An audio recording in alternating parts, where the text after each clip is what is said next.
Muy buenos días, bienvenidos a esta charla de formación empresarial generado por la Fundación Unipymes y Latin Pyme.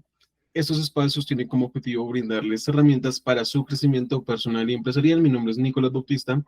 y los voy a estar acompañando en esta charla del día de hoy sobre declaración de renta para empresas. También les recordamos que siempre estamos muy pendientes de sus preguntas y nos las pueden hacer llegar a través del chat, que al final las resolveremos. También, antes de darle el paso ya a nuestro experto y arrancar con el tema de hoy, los quiero invitar a que se unan a nuestros canales de difusión, nuestros canales de redes sociales, nuestra cuenta de TikTok, nuestra cuenta de Instagram y nuestro canal abierto de WhatsApp. En este momento les estoy pidiendo los links por el chat y también, de todas formas, aquí en pantalla les dejo el QR para que se unan directamente. Y bueno, para ya no dar más espera y aprovechar el tiempo el día de hoy, le doy la bienvenida a Paul Vázquez. Él es contador público de la Pontificia Universidad Javeriana de Cali, con más de 20 años de experiencia profesional, especialmente en temas de asesoría, planeación y cumplimiento tributario. Actividad que desarrolla actualmente como socio director de la firma de consultoría tributaria Planning Tax y anteriormente como miembro de las firmas Ernst y Young. Paul, buenos días, ¿cómo estás? Bueno, como mencionaba hace algunos instantes, pues hoy con todo el gusto y aceptando por supuesto la invitación que muy gentilmente nos extendió la Team Pyme, pues estaremos conversando acerca del impuesto sobre la renta para personas jurídicas de la vigencia de 2023. Este impuesto, por supuesto, en la medida en que no es un impuesto nuevo, pero sí ha tenido grandes modificaciones en los últimos años y la reforma tributaria anterior que comenzó a tener vigencia a partir del 1 de enero de 2023, que fue la ley 2277 de 2022, trajo cambios importantes en relación con la determinación del impuesto de renta a cargo de las entidades o las personas jurídicas. Y en estos minuticos, la idea es que podamos conversar de algunas de esas modificaciones relevantes que trajo el proyecto de la reforma tributaria del año inmediatamente anterior y además también algunas situaciones que año a año los contribuyentes deben verificar y deben analizar con un poco más de detenimiento, sobre todo por estas fechas en donde estamos haciendo los cierres financieros de las entidades y estamos precisamente en medio de esa rutina de preparación de la provisión que deberá incluirse como parte de los estados financieros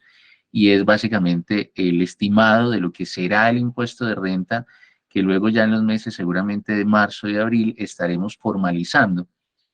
ante la Administración de Impuestos en el formulario que contiene todos los datos de la declaración de renta. Entonces, por estos días justamente estamos en medio de esa rutina, estamos evaluando cuáles son los impactos que tendremos que asumir y que deberán ser revelados y registrados en el estado financiero. Y parte de esos cambios básicamente venían de la reforma tributaria del año anterior. Entonces vamos a tratar de hacer o de llamar su atención y dejar algunos de los elementos más importantes que en nuestra experiencia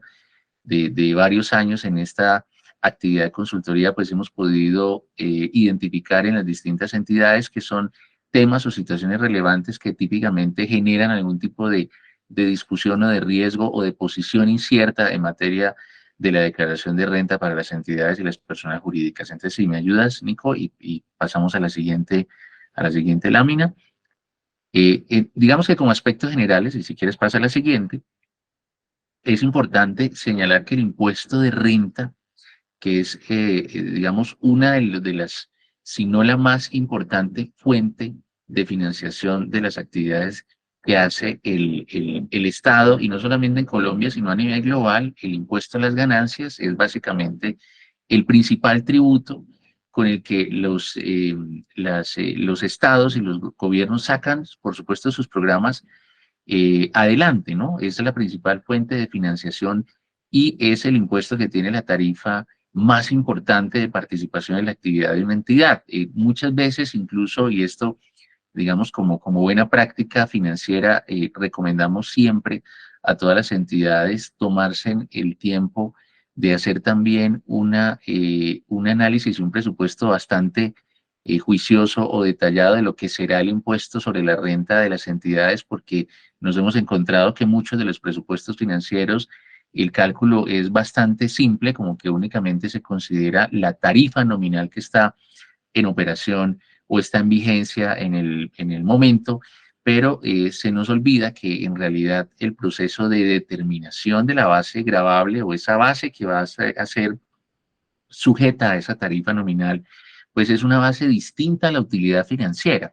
Y esa diferencia que existe entre esas dos bases, entre una base financiera y una base únicamente para efectos tributarios, genera que esa contribución que realizan las entidades al Estado vía impuesto de renta, pues sea una contribución que en la mayor parte de los casos es superior a la tarifa nominal que está operando o que está vigente en el momento. Eso, en resumen, ¿qué quiere decir? Que si hoy en día tenemos una tarifa equivalente al 35%, normalmente las entidades y sobre todo las pequeñas y medianas compañías suelen tener una contribución efectiva o una tasa efectiva superior al 35% en muchos de los casos. Ahora, por supuesto, esa desviación que existe entre esa tarifa nominal y la tarifa efectiva, que como la podemos mencionar, es la que básicamente nos ocupa en este espacio y es contarles cuáles son esas principales situaciones que pueden generar esa mayor, esa brecha que sea más amplia o más pequeña entre ese 35% y la tarifa efectiva con la que estamos contribuyendo en materia tributaria frente al impuesto de renta. Entonces, no sobra recordar pues, que este es un tributo, como lo señalaba, muy importante, que tiene la tarifa más importante en comparación con los demás tributos. El Estado siempre está presente en todos los negocios o las operaciones que hacemos para que al final del ejercicio, al final del resultado, pueda venir y tomar más de la tercera parte de las ganancias que estamos obteniendo en la medida que la tarifa es superior al 33%. Venimos ya hace 2 años con una tarifa nominal del 35% que nos trajo la ley 2155 que salió en el año 2021 a partir del 22 y este será básicamente el segundo año en que vamos a liquidar el impuesto de renta de nuevo con esa tarifa del 35%, que ya ha estado presente en distintos momentos en las últimas décadas, pero que volvió a estar vigente a partir del año 2022. Recae entonces sobre las empresas industriales y comerciales del Estado, entidades o sociedades de economía mixta. Ojo que las personas naturales también tienen impuesto de renta, por supuesto. No vamos a ocuparnos el día de hoy de las particularidades que tendría el impuesto para el 2023 de las personas naturales, pero nos sobra recordar que también estamos sujetos a ese mismo tributo y que si bien como resumen general del impuesto, incluyendo también, por supuesto, lo que corresponde a la obligación a cargo de las personas naturales, pues básicamente tenemos 2 sistemas de tarifa en Colombia frente a la determinación del impuesto, un sistema de tarifa fija, que es el que aplica para las personas jurídicas, y un sistema de tarifa progresiva que ha aplicado históricamente únicamente para la determinación del impuesto de las personas naturales. Frente a este tema, aprovecho esta mención, esta aclaración en relación con la tarifa para contarles que precisamente en las últimas 2 reformas tributarias, porque básicamente se consideró en la 2155 del año 2021 como también para la 2277 del 22, se consideró como posibilidad tener o modificar, acercar ese mecanismo de tasa fija para personas jurídicas también con un sistema de tarifa progresiva. Lamentablemente no hemos logrado que esa posibilidad sea vigente, sea aprobada, pero hay que estar de verdad atentos a los cambios que en su momento se lleguen a proponer en la ya comentada o especulada nueva reforma tributaria que tendremos durante el segundo semestre de 2024, que empezaría a regir a partir del año 2025 y en la que ya se comienza a especular un poco, en el buen sentido de la palabra, que se propondrá para las personas jurídicas una tarifa progresiva que creo que sí cada entidad tiene esa capacidad de análisis para identificación de cuál es en efecto esa tarifa efectiva con la que está contribuyendo vía impuesto de renta. En muchos casos, seguramente, insisto, sobre todo en pequeñas y medianas compañías, se podrá identificar que normalmente las situaciones que generan una diferencia permanente o que aumentan la tasa efectiva frente al impuesto de renta tiene un mayor peso o tiene un mayor impacto más bien en las pequeñas y medianas industrias que a veces en las grandes entidades. Por eso parte de la iniciativa que seguramente ustedes y yo vamos a estar conociendo en los siguientes meses, pues va a considerar que teniendo en cuenta ese principio de progresividad que trae la Constitución para para el sistema tributario en Colombia, pues el sistema de tarifa progresiva también debería considerarse como parte o como una opción para la renta de las personas jurídicas. Pero hoy en día tenemos entonces o continuamos con una tarifa fija que la reforma tributaria, y si quieres, Nico, podemos pasar a la siguiente lámina. La reforma tributaria del año 2022, la ley 2277, pues no modificó, seguimos con esa misma tarifa del 35%. La determinación del impuesto o el esquema, digamos, general de la declaración continúa así siendo el mismo. Recordemos que el formulario de la declaración de renta que utilizan las entidades o las personas jurídicas, que es el formulario 110, que a la fecha no ha sido emitido por parte de la autoridad tributaria, esperamos que sea emitido durante las siguientes semanas, pues contiene básicamente distintos elementos o distintos seccionales donde se denuncian las cifras que en resumen lo podemos ver en pantalla, corresponde al patrimonio del contribuyente que se compone por esos activos, bienes o derechos y menos, y restando, por supuesto, las deudas que están a cargo del contribuyente al 31 de diciembre del año gravable. En Colombia, el impuesto de renta no podemos olvidar que básicamente debe o corresponde, digamos, a un impuesto de periodo, ¿no? Periodo de 1 de enero a 31 de diciembre, y en esa medida esa fotografía o ese resumen de las cifras del denuncio patrimonial que contiene la declaración de renta, pues básicamente corresponde a ese periodo, ¿no? 1 de diciembre, de 1 de enero, perdón, a 31 de diciembre, y básicamente 31 de diciembre, pues tenemos los saldos de nuestros activos, bienes y derechos, menos las obligaciones que a esa misma fecha estaban vigentes, y constituye entonces la información de nuestro patrimonio fiscal, que hace parte de la información que se le comparte a la Administración de Impuestos y por supuesto al Estado a través de ese formulario de renta. Y luego vienen o forman parte también de este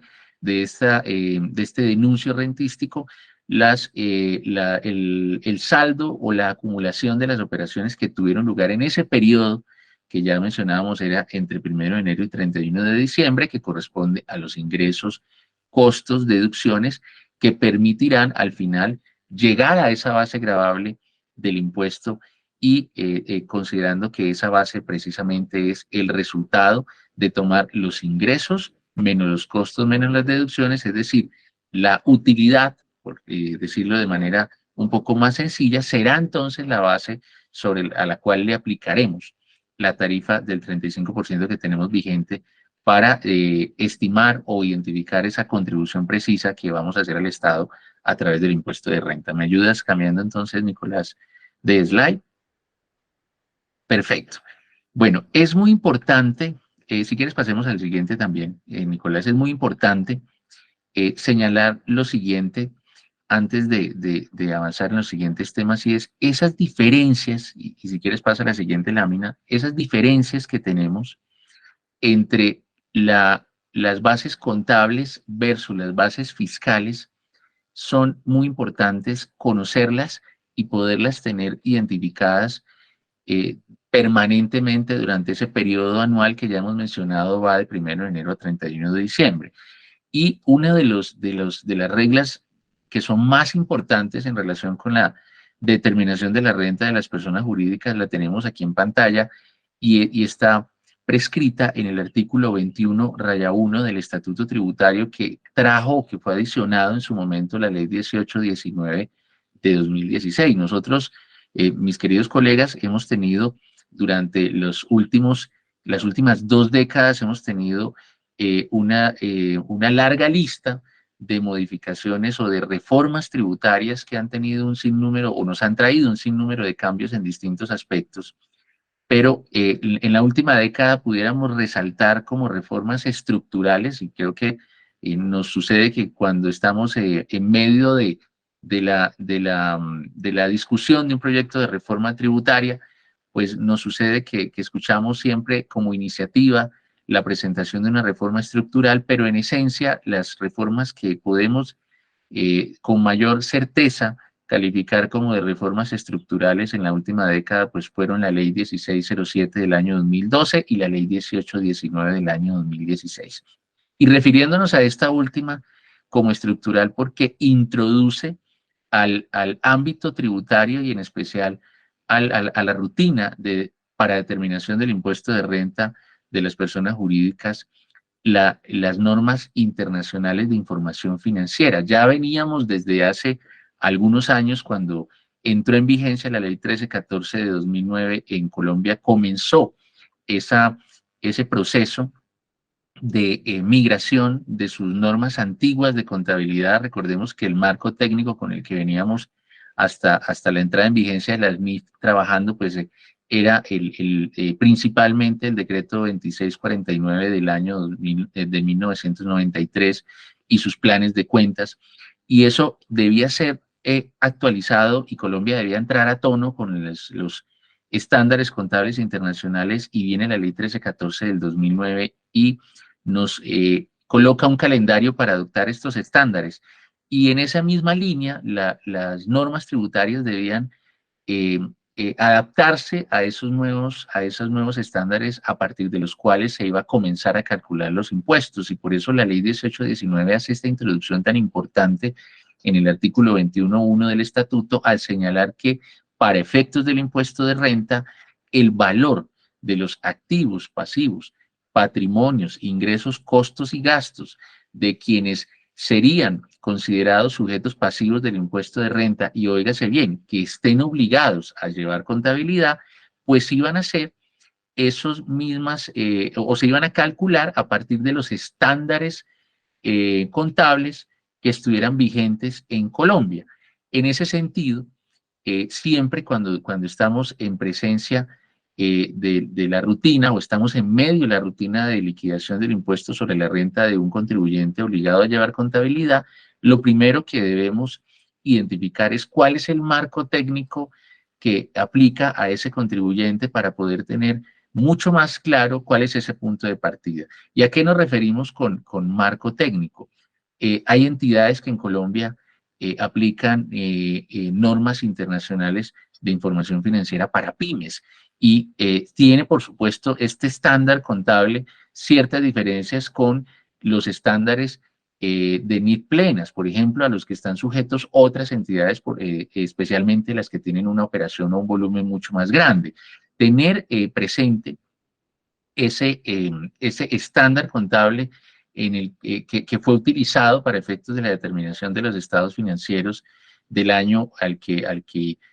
vamos a declarar o vamos a liquidar el impuesto sobre la renta, pues es bastante importante. Y este 21.1 nos señala también en la última parte de este inciso que ustedes ven en pantalla, señala una regla que también es muy importante para la determinación del impuesto. Se señala el 21.1 que, ojo, que la ley tributaria puede disponer de forma expresa un tratamiento distinto, ¿no? Entonces, ahí nos deja abierta una puerta para que se puedan tener o fijar tratamientos tributarios o fiscales distintos a lo que sugeriría en su momento el estándar contable, ¿no? Entonces, el punto de partida, como lo he mencionado, es el estándar que está vigente para ese sujeto pasivo obligado a llevar contabilidad en términos contables, y ese va a ser el punto de partida para poder estimar los ingresos, costos, gastos, patrimonio, activos y pasivos. Pero ojo que también nos queda abierta la posibilidad para que ese estándar pueda tener ciertas diferencias en el ámbito tributario si existe un tratamiento tributario distinto. Y precisamente vamos a mencionar algunos de esos tratamientos. Si me ayudas, Nicolás, pasamos entonces a la siguiente diapositiva. Y no podemos olvidar, no podemos dejar de mencionar que una de las reglas más importantes para la determinación del impuesto de renta, pues es un criterio y es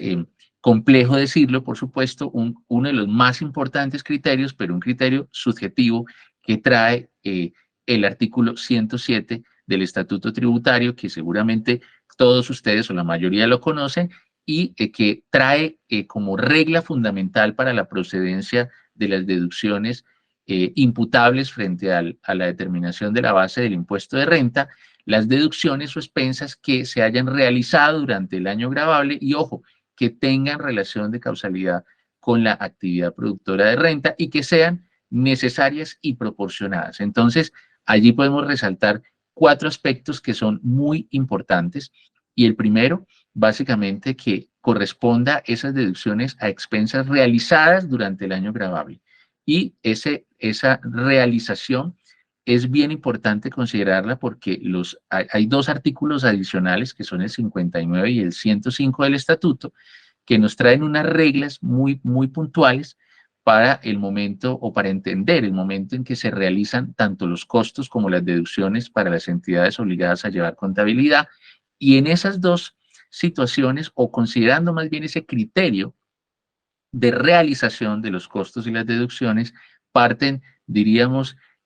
a partir de nuestra experiencia, más del 80% de las situaciones que generan una diferencia entre el reconocimiento de una deducción contable a una deducción fiscal. Precisamente ese momento de realización, en la medida que son diferentes los momentos de la realización financiera a la tributaria, están contenidos en esos 2 artículos y fíjense en que el 107 que tenemos en pantalla nos está fijando también ese criterio de realización para poder entonces tener esa segunda evaluación en relación con esos criterios subjetivos que tiene esta norma. ¿Cuáles criterios? Que tenga relación de causalidad con la actividad y que sea necesaria y proporcionada. Alrededor de este artículo hemos tenido en los últimos años distintos pronunciamientos y quisiera invitarlos a que consulten la sentencia de unificación emitida por el Consejo de Estado hace ya un par de años, donde se refirió a estos criterios de proporcionalidad, necesidad y causalidad que contiene el artículo 107, entre otros dejando como grandes conclusiones el que no necesariamente deberán estar todos los gastos o todas las expensas para que sean procedentes, su deducibilidad sea procedente y no necesariamente tendrá que estar sí o sí asociado a un ingreso, que era una de las situaciones que antiguamente o que años atrás o vigencias atrás en fiscalizaciones entre la autoridad tributaria con un contribuyente se reclamaba en muchas operaciones la existencia de un ingreso para que existiera relación de causalidad con una expensa que pretendiera tomarse como deducible. Este es uno de los criterios que en las últimas 2 vigencias, a partir de esa sentencia de unificación emitida por el Consejo de Estado, ya ha tenido una variación importante de esa postura y siempre será muy importante verlo con criterio más bien de causalidad, no con un ingreso, sino con la actividad que produce la renta o produciría la renta en la entidad y que sea necesaria y proporcionada frente a esa iniciativa de generación de renta, ¿no? Que creo que ahí nos abre, por supuesto, una posibilidad mucho mayor de poder analizar con un mejor criterio la procedencia de las deducciones, aun cuando tengamos una situación particular en donde no generen ingresos. Esto sobre todo ocurre en entidades donde se encuentran en varios años iniciando negocio, están en etapa preoperativa, pero tal vez ya ha terminado jurídicamente el lapso de esa etapa y se siguen ejecutando algunos gastos sin que la operación haya iniciado. Allí seguramente va a ser posible poder analizar esos casos para entender si de acuerdo con ese criterio que fijó el Consejo de Estado pudiera llegar a ser posible considerar como procedentes algunas de esas deducciones. Ayúdame entonces, Nico, con la siguiente lámina. Bueno, en línea con lo que mencionaba, entonces, esas diferencias entre esas bases contables y fiscales, digamos, a partir de las reglas que trae el Estatuto Tributario y precisamente con lo que veíamos ahora en el artículo 21.1, en la medida que la ley tributaria podía fijar un tratamiento distinto porque así lo permite esa ley 1309, 1314, perdón, de 2009, pues una de las reglas más importantes que podemos considerar en el momento de preparación de nuestra declaración de renta está contenido en los artículos 59 y 105. Son bastante parecidos. Aquí quise traer en pantalla específicamente el del 105. Sin embargo, allá en el 59 vamos a encontrar una disposición muy parecida. Digamos que allá simplemente se refieren a los costos. Aquí está la norma hablándonos de las deducciones, pero quería resaltar una situación muy particular que en la práctica también se observa que muchas de las entidades que básicamente preparan su declaración de el impuesto sobre la renta, en el momento de la determinación de la base se les olvida considerar o analizar de manera muy puntual e importante el tratamiento de aquellos costos o gastos que estuvieron asociados a una provisión o que estuvieron asociados a un pasivo que en el momento de vengar esa obligación financieramente o contablemente, pues no se tenía un monto o una fecha cierta para el desembolso. En ese sentido, pues tenemos o estamos frente a una provisión. Ese análisis de las denominadas provisiones o pasivos estimados en las entidades es bien importante y nuestra recomendación siempre es que se pueda, digamos, instrumentar, se pueda estructurar un procedimiento contable y tributario que permita tener un mejor control del momento de realización de aquellas partidas o aquellas erogaciones que básicamente tuvieron un tratamiento tributario distinto al contable porque ese momento de realización solo se pudo dar hasta el momento en que se generó la obligación del desembolso con un monto o una fecha cierta. Y aquí quiero hacer un paréntesis para también mencionar algo que ya lo vamos a ver con un poco más de detalle minutos a continuación, y es que alrededor precisamente de esta regla de la realización, del momento de realización de algunos costos y deducciones, podemos tener algunas particularidades frente a la determinación de la tasa mínima de tributación o la tasa de tributación depurada, que fue una de las grandes situaciones que trajo la reforma tributaria del año anterior y que por estas fechas estamos comenzando a estimar esa situación y ese cálculo de esas tasas porque precisamente las diferencias entre las bases contables y fiscales que denominamos como temporales pueden tener en un impacto bastante importante en la determinación de la tasa que lamentablemente pareciera que no se consideró cuando se introdujo esta regla nueva en el ámbito, en el reglamento tributario, específicamente en el parágrafo sexto del artículo 240, que ya lo vamos a ver en unos instantes a continuación con un ejemplo muy sencillo que les traje para ilustrar un poco esa situación y que básicamente tiene como punto de partida la existencia de expensas que no necesariamente son deducidas en el mismo periodo en que se devengan, sino que básicamente hay que aguardar el cumplimiento de algunas situaciones para que en el momento en que ya se consolide la obligación de pago, se genere entonces esa realización fiscal y ahí es donde vamos a poder, donde vamos a tener en algunos casos, ojalá no sea el de ustedes, el de ninguno de los que estamos acá, podemos llegar a tener un impacto negativo en relación con la tasa de tributación depurada. Eso, digamos, como un primer mensaje importante en relación con las diferencias temporarias. Y una segunda recomendación que aprovecho aquí este artículo para hacerle a todos los asistentes y es ojo con las obligaciones de monto o fecha inciertas que se generan por alguna situación de tipo laboral. En muchas entidades nos encontramos con la existencia de beneficios extralaborales o extralegales que por supuesto benefician al colaborador frente a alguna situación en particular, lo cual por supuesto está muy bien y qué bueno que todavía encontremos muchas entidades actualmente que conservan un paquete de beneficios a sus colaboradores que va más allá de lo meramente legal, pero hay que considerar el efecto tributario que tienen cada una de estas situaciones porque tiene la misma regla que mencionábamos hace algunos instantes en general para las obligaciones de monto o fecha inciertos. Lo ven ustedes ahí en pantalla, en el segundo párrafo que está en su pantalla, que lo resaltamos en negrilla para llamar su atención y que dice que los pasivos laborales en donde no se encuentra consolidada la obligación laboral en cabeza del trabajador, solo van a ser deducibles en el momento en que surja la obligación de efectuar el respectivo desembolso con un monto y fecha cierto. Entonces nos encontramos, colegas, con situaciones como por ejemplo los pagos de los quinquenios, los pagos de las primas de vacaciones, algunas bonificaciones por resultado, que básicamente son beneficios en algunas entidades que cubren a los colaboradores, pero que deben cumplirse algunas condiciones para que ese reconocimiento de ese beneficio sea exigible por parte del colaborador a la compañía y que al 31 de diciembre, en muchos de estos casos, y no en la mayoría, excepto en algunas entidades que tienen convenidos estos beneficios por pacto colectivo o convención colectiva de trabajo, pero en la mayoría de las entidades estas obligaciones desde el punto de vista laboral no están consolidadas a 31 de diciembre, aun cuando yo tenga una provisión tercerizada, y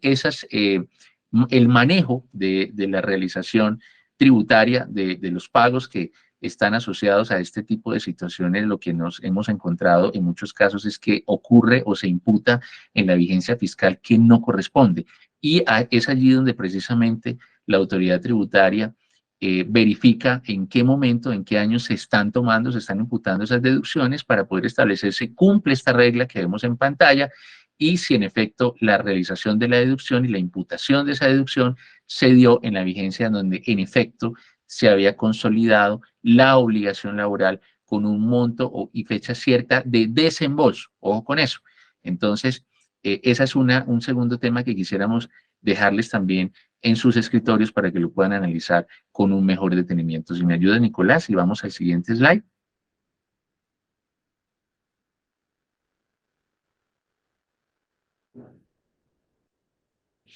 Otra situación muy importante,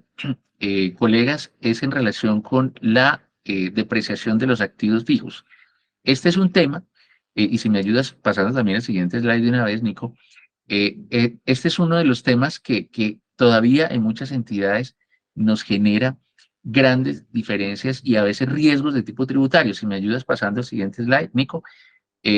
nos genera riesgo tributario porque después de la ley 1819, cuando aparecen entonces esos marcos NIF, digamos como con efecto fiscal, pues se introduce también o se actualizan más bien los artículos 128 y 137.1. Nico, si me ayudas por favor, pasando a la siguiente lámina, Nicolás. Y en ese 137 del Estatuto Tributario nos introducen una nueva regla para poder determinar si existirán o no diferencias entre esas expensas deducibles por concepto de depreciación entre la base contable y fiscal. Y ojo con lo siguiente, que muchas entidades lamentablemente suelen malentender esta nueva disposición, si todavía la podemos llamar nueva, por supuesto, porque ya viene vigente desde el año 2017, pero aquí quiero muy rápidamente dejarles esa recomendación. Ojo que la norma fiscal desde la introducción de las NIF en Colombia y la afectación de estas en el ámbito tributario, es decir, después de la 1819, no nos obliga, y realmente antes tampoco no teníamos una vida útil fiscal exactamente establecida. Por lo menos ahora, después de la 1819, no. Miren que el primer inciso del 137 del estatuto que está en pantalla nos señala siempre que la tasa de depreciación a deducir anualmente será la establecida de conformidad con la técnica contable. Entonces, hasta ahí, digamos, hasta ahí que tenemos como premisa, que la depreciación o la expensa o gasto por depreciación fiscalmente procedente, pues es la misma depreciación contable. Lo que tenemos que revisar es que no excedamos los límites que establecería el gobierno nacional si hubiera salido un reglamento o en ausencia de la tabla que hace parte del 137 que también ustedes ven en pantalla. Dicho de otra manera, nosotros no tenemos tributariamente o las entidades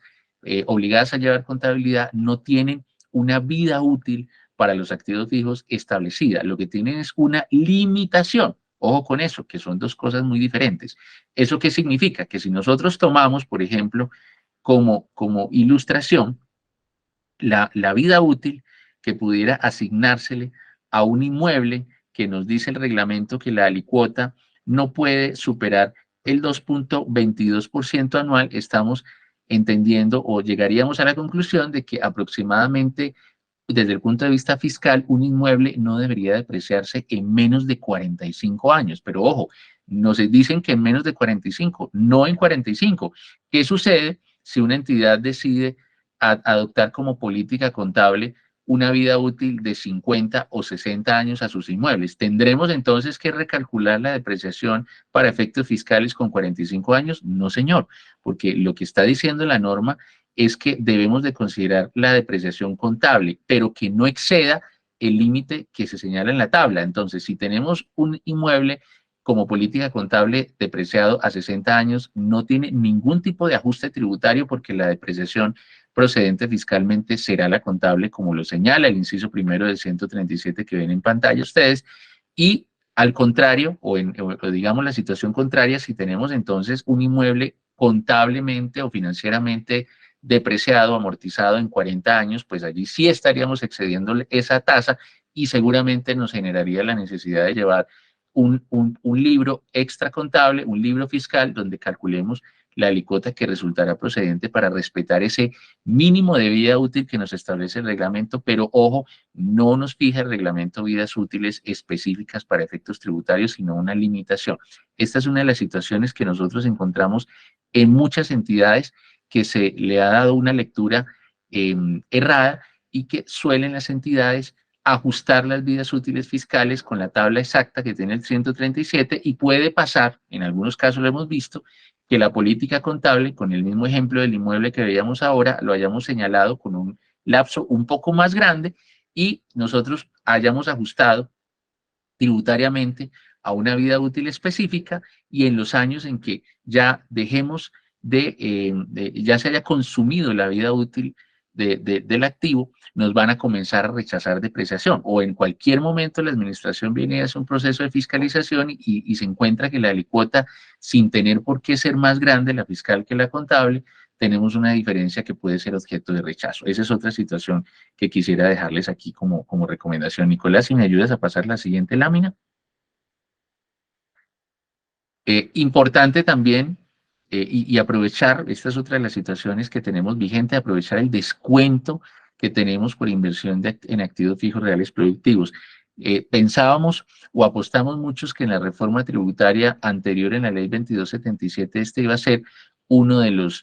los descuentos que iban a ser desmontados y por fortuna no se tocó, se mantuvo, está vigente y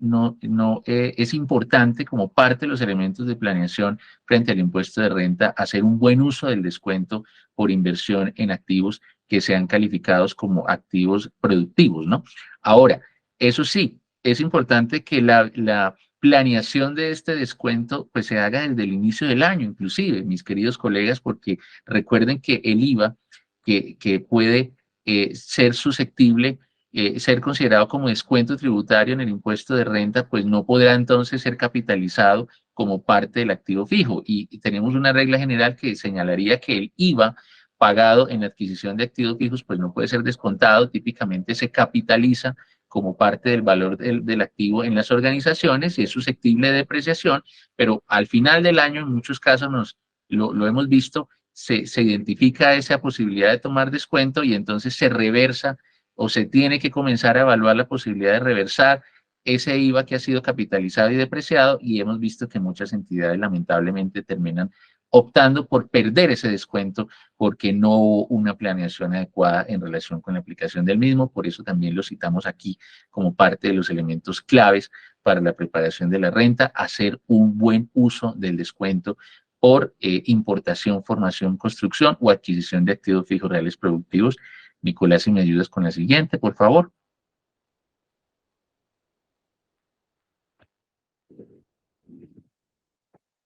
Bueno, y si quieres pasa a la siguiente también. Otro de los temas importantes para mencionar en el año 2023, distinto a lo que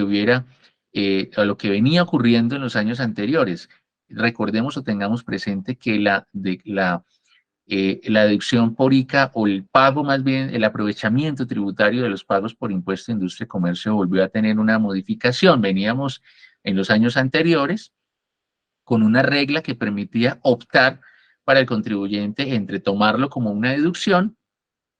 o tomar el 50%, es decir, incluir el 100% como deducción o tomar el 50% como descuento tributario frente al impuesto de renta. A partir del año 2023, es decir, la renta que ya estaremos presentando en las siguientes semanas, no podemos olvidar que es únicamente deducible, ya no existe, fue derogado por la ley 2277 del 2022, la posibilidad de que el ICA fuera considerado descuento tributario. Vuelve entonces a ser, si quieres pasemos a la siguiente lámina, Nicolás, vuelve entonces a ser deducible del impuesto sobre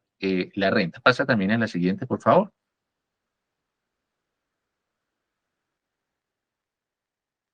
Bueno, y dale, pasemos también a la siguiente para que podamos entrar entonces un poco en materia de dos temas que quiero mencionarles muy rápidamente en estos minutos que nos restan. Dos cosas muy importantes que trajo también la reforma tributaria del año anterior con aplicación a la renta de personas jurídicas. La primera cosa, tenemos una nueva regla que se denomina límite a los beneficios y estímulos tributarios para las sociedades nacionales y asimiladas.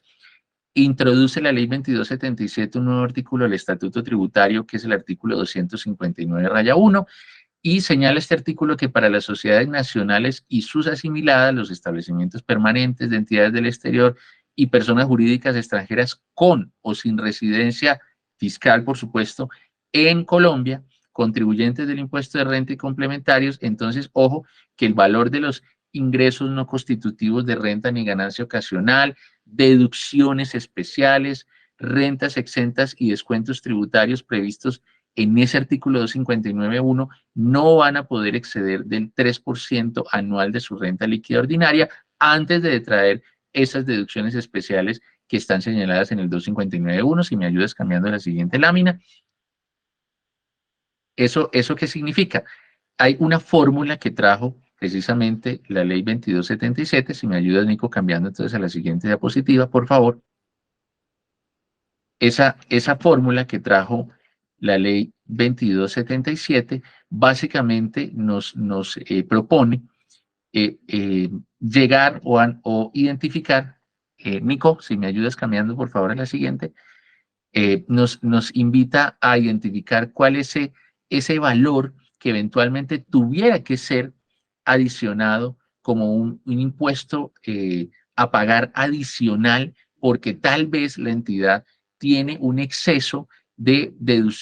deducciones especiales o de ingresos no constitutivos de renta o rentas exentas. Hay una fórmula como la que ustedes ven en pantalla que, digamos,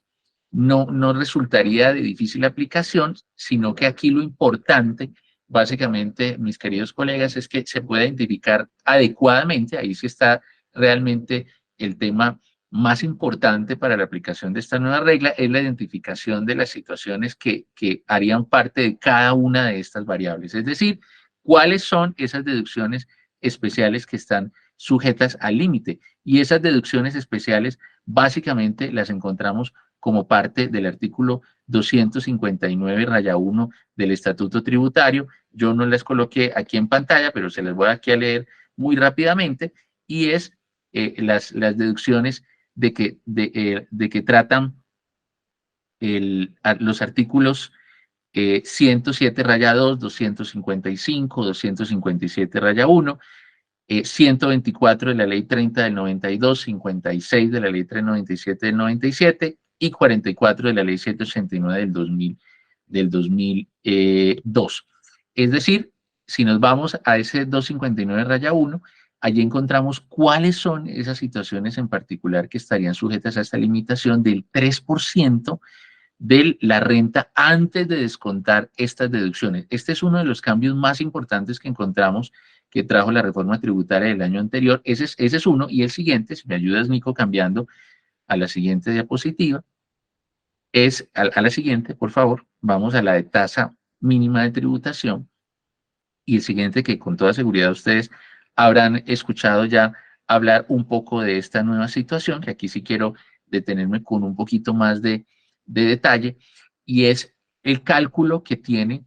al que están sujetos los contribuyentes de renta a los que les resulta aplicable la tarifa del impuesto del artículo 240 y 240-1, 240 básicamente los contribuyentes de renta ordinaria y 240-1 los contribuyentes del sistema de zonas francas, y estos contribuyentes están sujetos a esta tasa mínima de tributación o tasa de tributación depurada TTD, como también se le ha mencionado.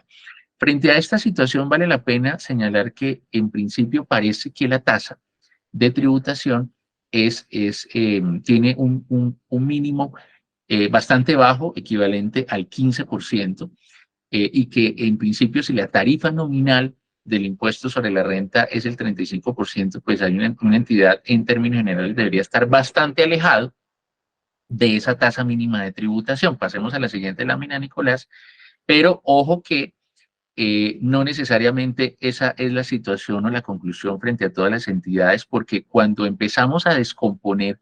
cada una de las variables de la fórmula de tasa de tributación depurada que veíamos en la lámina anterior, era el resultado de tomar el impuesto depurado sobre la utilidad depurada. Cuando descomponemos cada una de esas variables, encontramos que hay situaciones que no hicieron parte para la determinación de esta fórmula y que pueden estar afectando esa tasa de tributación depurada de las entidades. Frente al impuesto depurado, aquí podemos decir un poco más, de una manera un poco más sencilla, que como ustedes lo ven en pantalla, esa variable corresponde al impuesto neto de renta más los descuentos tributarios, ojo, pero no todos los descuentos tributarios, únicamente los descuentos tributarios por aplicación de un tratado de doble imposición y los descuentos tributarios por crédito, por impuestos pagados en el exterior, de que trata el artículo 254 del estatuto, que básicamente corresponde a esos descuentos que una entidad paga en el exterior por la obtención de un ingreso de fuente extranjera. Eso también es importante señalarlo, porque a veces también ocurre mucho en la práctica que hay entidades que pretenden descontarse los impuestos pagados en el exterior sobre la obtención de rentas de fuente colombiana, lo cual desafortunadamente no resulta procedente. Entonces aquí hay que identificar bien cuáles son esos descuentos que nos estarían afectando la determinación de esa primera variable, impuesto depurado, y descontamos también, por supuesto, como lo ha permitido la norma. Este procedimiento está en el parágrafo sexto del artículo 240 del Estatuto Tributario. Se puede restar el impuesto sobre la renta que se haya generado por la obtención de rentas pasivas que provienen de entidades controladas del exterior, ¿no? Entonces, si ese es el caso de su entidad, tome esa renta pasiva que se obtuvo por una entidad controlada del exterior y aplique la tarifa del 35%, como lo señala esa fórmula que ustedes ven en pantalla, que el procedimiento que está establecido en el parágrafo sexto del artículo 240, para poder determinar cuál es el monto, el valor nominal que puede ser descontado en la determinación del impuesto depurado. Digamos que hasta allí no hay mayor complicación. Esa primera variable del impuesto depurado, pues básicamente sería el resultado de tomar entonces las tres situaciones que ustedes ven en pantalla. Una primera pregunta que hacen o que nos planteamos muchas entidades al inicio del año, cuando había salido la reforma tributaria, y por estas épocas, estas fechas en que estamos haciendo la provisión, es, bueno, ¿y qué sucede con las entidades que tienen pérdida fiscal? Porque las entidades que arrojan pérdida fiscal pues no tienen impuesto neto de renta, entonces el impuesto sería cero. Y si el impuesto es cero, pues el numerador de esa fórmula de tasa de tributación depurada dividido por cualquier valor, pues va a ser igual a cero. Tendría que salir a pagar entonces, ajustarse al 15% de esa entidad que arrojó pérdida fiscal. La respuesta es no, hace parte de las excepciones que considera esta nueva regla, y es que las entidades que obtuvieron una utilidad contable inferior a cero, en la medida que tenían pérdida fiscal, pues no van a tener necesidad de acogerse a este mínimo del 15% que estableció en su momento esta tasa mínima de tributación. Pasemos a la siguiente lámina. Nico. Listo, pues ya te hago el favor. Igual te recuerdo, pues vamos a dar 10 minutos de más por el atraso que tuvimos en el inicio, entonces para dejar un espacio también de preguntas al final. Perfecto, yo creo que en cuestión de 5 o 7 minuticos ya cerramos lo que nos hace falta, Nico, y damos espacio, por supuesto, a algunas preguntas para que ya podamos cerrar la sesión. Entonces, aquí les cuento lo siguiente, quisiera enfocarme en la problemática que hemos identificado en esta formulación para que ustedes puedan hacer esa verificación en cada una de sus entidades. Y es la tasa, el cálculo de la segunda variable de la fórmula y es utilidad depurada. Ojo que ahí comenzamos, según la fórmula que trajo la reforma tributaria, partimos de una utilidad contable a la que le vamos a sumar las diferencias permanentes que aumentan la renta líquida, diferencias permanentes que aumentan la renta líquida. Y está perfecto, en la medida en que desde el punto de vista incluso del cálculo de la tasa efectiva de tributación financiera, las diferencias permanentes serían aquellas las que modificarían o tendrían un impacto en el cálculo de la tasa efectiva. Ahí, digamos, vamos de la mano incluso con el concepto financiero. Pero el problema está en que no se consideró como diferencias permanentes, no solo las que aumentan, sino también las que disminuyen. Y de pronto alguien diría, bueno, pero disminuyen algunas muy importantes, como por ejemplo el valor del ingreso por método de participación. Pero ¿qué sucede? Ese valor del ingreso sí está como parte de la fórmula, lo ven ustedes en pantalla, en esa variable que se llama BIMPP, valor del ingreso, método de participación patrimonial del respectivo año gravable, pero aquí básicamente nos estaría permitiendo la función de esta fórmula restar el valor del ingreso, pero ¿qué pasa entonces con las entidades que en lugar del ingreso tuvieron un gasto por método de participación patrimonial porque la subordinada arrojó pérdida? Y ojo que ese gasto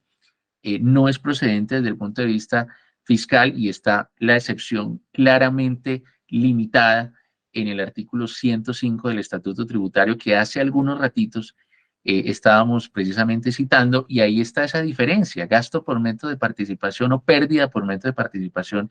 no es procedente fiscalmente, es una diferencia permanente que disminuiría la renta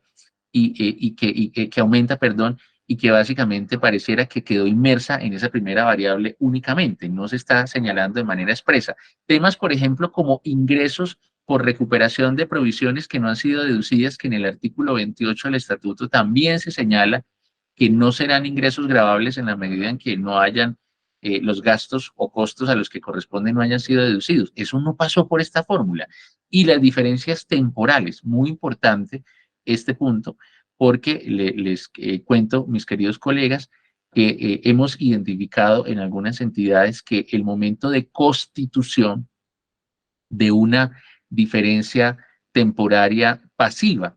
o el momento de realización de una diferencia temporaria activa puede generar que la tasa efectiva se caiga por debajo del 15% en la medida en que esa diferencia temporaria sea muy importante frente al resultado contable de la entidad, generando la necesidad entonces de salir a pagar un impuesto adicional, ¿no? Entonces, queríamos o queremos resaltar esa necesidad de evaluación del efecto que diferencias temporarias relevantes, especialmente en el momento de constitución de una diferencia temporaria pasiva. Ejemplo muy sencillo: la implementación de una vida útil o de una, perdón, de una metodología de depreciación para efectos fiscales distinta que para efectos contables, como podría llegar a ser el método de saldos decrecientes o reducción de saldos. Para efectos fiscales, en el año 1 o 2 de constitución o de inicio de esa metodología pueden generarse diferencias pasivas muy importantes que pueden estar generando la necesidad de pagar impuesto adicional porque la tasa mínima de tributación dio por debajo del 15%. Y ojo que una diferencia temporal, pues es una diferencia temporaria que el efecto en el impuesto se revertiría en los años inmediatamente siguientes. Y esa situación de pagar en el momento de constitución tal vez un impuesto adicional porque quedamos con una tasa por debajo del 15, no se revierte en el futuro. Eso significa que la tasa de tributación depurada nos estaría generando un reto adicional frente a la identificación y control y planeación de los efectos que pudiera tener esa diferencia temporaria frente a la determinación de la tasa de tributación depurada. La misma situación se podría presentar con la realización de una diferencia temporaria activa. Un ejemplo sencillo, una provisión. Las entidades que constituyen provisiones, y ya habíamos señalado que según el 59 y 105 del estatuto no son procedentes fiscalmente. Se rechazan, pero en el año siguiente tal vez tengo la realización y me puedo tomar ese gasto fiscal, puedo aprovecharlo. Eso es lo que dice la norma. Entonces, ¿qué sucede? Tengo una diferencia temporaria que se realizó en el año 2 o en el año 3 y tuve una menor renta, tuve un menor impuesto neto de renta, pero producto de la realización de una diferencia temporaria que en el pasado, al contrario, no la aproveché y me hizo pagar un mayor impuesto. Tuve una tasa efectiva mayor en el año de su constitución. En el año de la realización tengo una menor tasa efectiva, puede incluso en algunos casos que hemos visto bajar esa tasa por debajo del 15 y generar la necesidad de pagar un impuesto adicional producto de la aplicación de una diferencia temporaria. Y básicamente no debería generarnos esta situación, la tasa mínima de tributación, por lo que desde ya es importante volver a considerar el efecto que estas diferencias temporarias generan y hay que entonces enfocar nuestra actividad de planeación también en el efecto que la realización de una diferencia temporaria activa o la constitución de una pasiva podría generar entonces en el cálculo de en el cálculo de la tasa mínima de tributación de una entidad. Si me ayudas, Nicolás, y vamos a la penúltima lámina, donde están las conclusiones de la tasa de tributación depurada. La siguiente, pasa a la siguiente. Vamos más adelante. Está perfecto. Entonces, simplemente para que recordemos que tenemos aquí como efectos o como premisas importantes de la tasa de tributación depurada. Ojo con esto. Primero, no aplica para contribuyentes del régimen ordinario que están sujetos a la tasa del artículo 240, usuarios de zona franca, no aplica para sociedades S que tengan tarifa cero o SOMAC, por supuesto, muy en consecuencia esa premisa. No aplica para entidades que tengan rentas o tarifas especiales que incluso puedan estar por debajo del 15%, especialmente el tema, debajo del 15%, perdón, ejemplo, por ejemplo, de temas hoteleros, de rentas hoteleras o de rentas editoriales que tienen una tasa preferencial, básicamente no estarían sujetos a este tratamiento. No aplica para entidades concesiones y asociaciones público-privadas que aplican el modelo del activo intangible que está prescrito en el artículo 32 del estatuto y como lo mencionaba también unos instantes atrás, no aplica para contribuyentes con una utilidad depurada menor a cero. Tal vez como último mensaje importante, y ya con esto cierro en mi intervención y abrimos paso a las preguntas, es que la tasa de tributación es una nueva regla que está generando digamos, una serie de retos adicionales en todas las entidades, especialmente en las entidades que el Estado financiero consolida con otras entidades, porque esta nueva regla nos genera la obligación de identificar esa tasa mínima de tributación consolidada para el caso de los contribuyentes cuyo Estado financiero hace parte de un grupo de entidades, hace parte de un grupo consolidado. Es primera vez en Colombia que tendríamos entonces o estaríamos enfrentados a la situación de que el impuesto de renta de un contribuyente pudiera llegar a estar afectado no solamente por sus operaciones personales o propias de la entidad, sino que también pudiera estar afectado por el resultado tributario de las otras entidades que pertenecen al grupo, ¿no? Que es una situación bastante relevante y un concepto bastante nuevo y novedoso, porque en la sujeción pasiva, tal como está concebida esa obligación sustantiva desde el punto de vista tributario en Colombia, pues recae específicamente sobre el sujeto pasivo, generándonos de esta manera, a través de esta nueva disposición de la tasa de tributación depurada, esa situación de que ya tendríamos una parte del impuesto que pudiera eventualmente venir por la situación de tasa de tributación depurada de las otras entidades que pertenecen a mi grupo. Y podríamos, alrededor de esta misma situación, mencionar otros aspectos relevantes que seguramente serán materia de alguna otra charla, mis queridos colegas, más adelante, y es qué efecto tendría esta situación en la determinación del impuesto diferido de renta, con esas reglas que tiene el estándar NIC 12 que sugiere estimar ese impuesto diferido de renta a partir de la tarifa que va a estar vigente en el año de la realización de la diferencia temporaria y entidades que pertenecen a un grupo consolidado pues podría llegar a afectarse ese impuesto corriente por la tasa de tributación del grupo, y allí también tendría entonces que plantearse la pregunta si el impuesto diferido deberá sí o no estar afectado por esa posible tarifa de renta afectada por la tasa mínima de tributación del grupo consolidado. Es un concepto nuevo que vale la pena monitorear y también ver cuál es el pronunciamiento de algunas entidades desde el punto de vista contable, como puede ser el Consejo Técnico de la Contaduría, que pudiera estar en los siguientes meses o semanas haciendo un análisis de la situación para darnos su postura frente a esa incidencia que podría tener este particular sobre el cálculo del impuesto diferido. Bueno, yo creo que es básicamente los temas más relevantes que queríamos tratar con ustedes alrededor del impuesto, del impuesto de renta de personas jurídicas. Ha sido un enorme gusto poder compartir con ustedes estos minuticos, y de nuevo mil excusas por los temas tecnológicos al inicio de la sesión, y los dejo de nuevo en manos de Nicolás. Nicolás, estoy atento si hay algunas preguntas que podamos resolver en algunos minutitos antes de cerrar definitivamente ya la sesión. Claro que sí, Paul. Ya vamos aquí a pasar a una sesión de preguntas.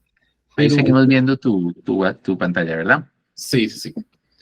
Pero antes, Paul, de responder aquí unas pequeñas preguntas de nuestros asistentes, les voy a poner una pequeña encuesta, vamos a lanzar aquí en este momento.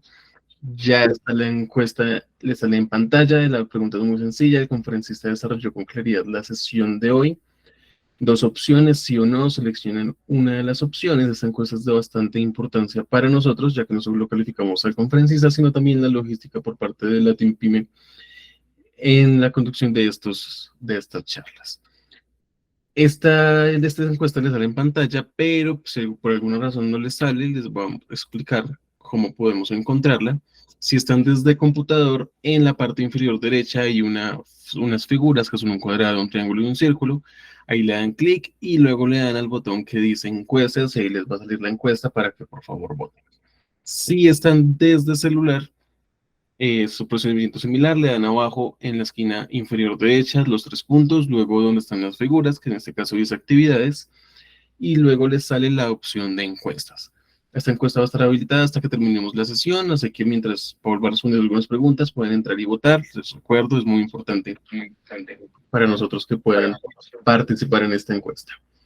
Listo, Paul, ahora sí voy a revisar qué preguntas tenemos por parte de nuestros asistentes.